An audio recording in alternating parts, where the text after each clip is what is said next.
Good morning, students. Today we are going to see Unit 1 poem Sea Fever. It is written by John Masefield. About the author. John Edward Masefield was born on 1st June 1878 in Ludbury. He was an English poet and a well-known writer. He wrote many novels and poems, especially for children. Sea Fever is an interesting poem written by John Edward Masefield. He is a sea lover. Actually, the poet is a person who loves sea. He wants to travel in the lonely sea without anyone. He wants to go alone in a well-built ship with the help of stars and no one else. So the theme of the poem are adventure, memories and journey. Okay, first let me pre-read the poem. Sea Fever.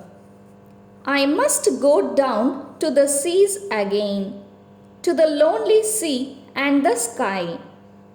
And all I ask is a tall ship and a star to steer her by. And the wheels kick and the wind's song and the white sails shaking. And a grey mist on the sea's face and a grey dawn breaking. I must go down to the seas again for the call of the running tide is a wild call and a clear call that may not be denied. And all I ask is a windy day with the white clouds flying and the flung spray and the blown spume and the seagulls crying. I must go down to the seas again, to the vagrant gypsy life, to the seagulls' way and the whale's way, where the wind's like a withered knife. And all I ask is a merry yarn from a laughing fellow rover, and quiet sleep and a sweet dream when the long trick is over. First, let me explain first 4 lines. The poet wants to travel alone on a lonely sea without anyone. He wants to enjoy alone. He wishes to see only the sky over it, nothing else with him. To go on a voyage, once again he needs a tall ship. So to travel, to go on a voyage, he needs a tall ship. And he wishes that there should be a bright star in the sky to guide him at the night time. So when the poet kicks the wheel, when he starts the ship, there arose huge waves. And the wind sings a beautiful song. So the poet is admiring the sound of the waves. He compares it with a song. So that moment of the ship makes him enjoy sailing on the sea. So the poet enjoys the early morning mist that rises from the sea along with the waves, the sound of the waves, which is very clear. So when it is very calm, when there is no other sounds, we can able to listen to the sound of the waves, which is very clear, and that too in early morning.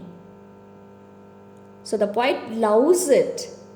So only he wants to be alone and enjoy the nature. Next 4 lines. The line, I must go down to the seas again, is repeated thrice in the poem actually. So it says that the poet spent most of his time traveling on the sea, so that he can hear a continuous call from the sea. The call is the sound of the waves. So the poet says that the waves are calling him to come to the sea for a voyage.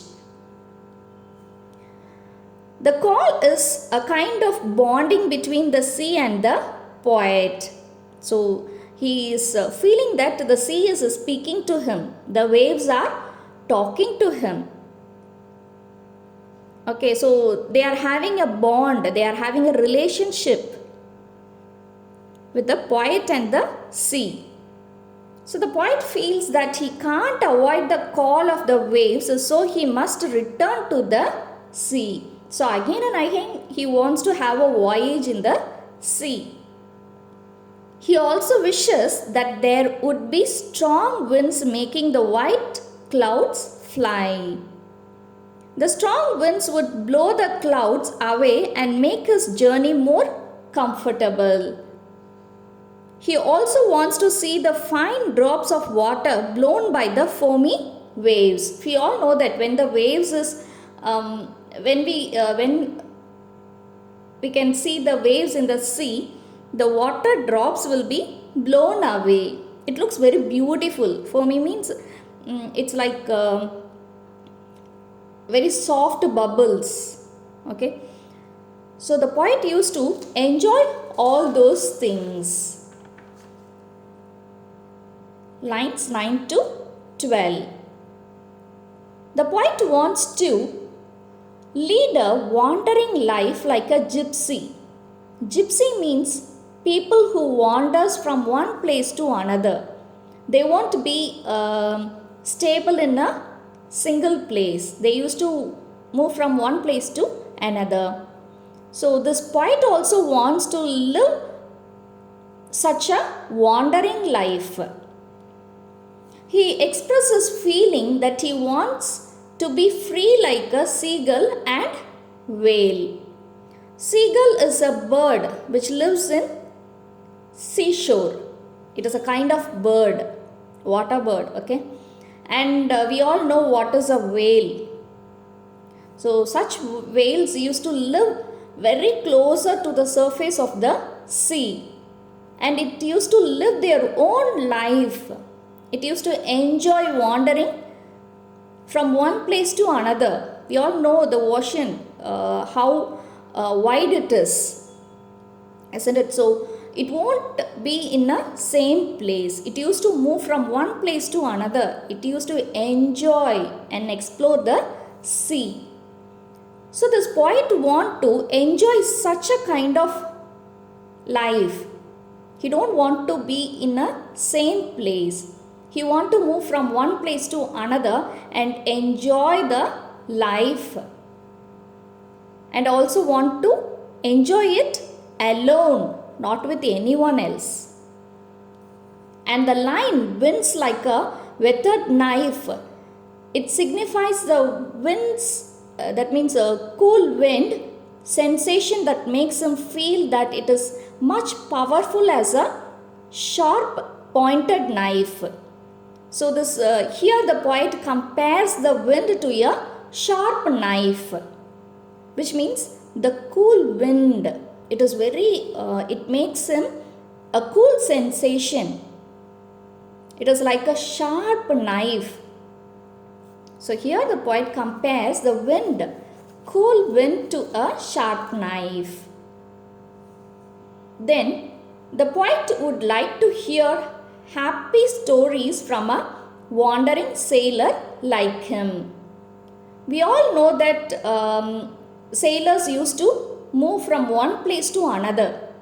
It may be for pleasure, to enjoy the sail, or else for trade, business. So for those things they used to move from one place to another. and they may experience many things when they are having a voyage in the sea.